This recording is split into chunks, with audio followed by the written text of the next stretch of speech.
се одбележува денот кога од Прилеп и Куманово започнало единственото победоносно востание во историјата на Македонија.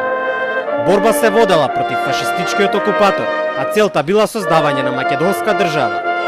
Востанието го започнале млади луѓе со идеал за слобода, во време кога голем дел од европските народи, окупирани од фашистите, чекале туѓа војска да ги ослободи.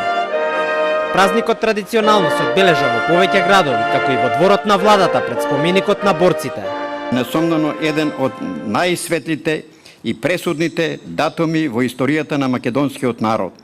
Тој го означува почетокот на единственото победоносно востание на нашиот народ во неговата долга и мачна историја, исполнета со тиранство и многу завојувачи и многу неуспешни народни побуни и востанија против туѓите поробители на нашата земја.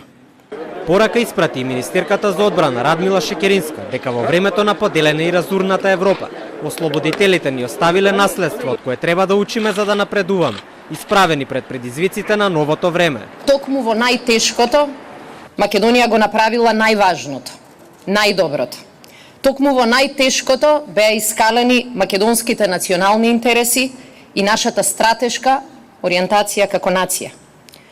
Кога пукнале првите пушки во Прилеп и Куманово, пукнале во име на слободата, на еднаквоста, на желбата за победа над тиранијата. По повод денешниот празник во собранието се доделија наградите 11 октомври. Во името на наградените се заблагодари писателот и новинар Ристо Лазаров, според кого оваа награда им се доделува во едно деликатно време за државата.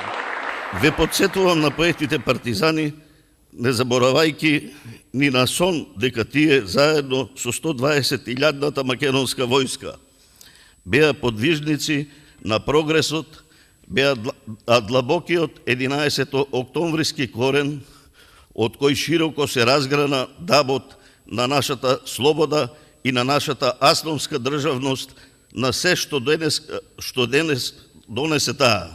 Наградата ни се доделува во едно деликатно време.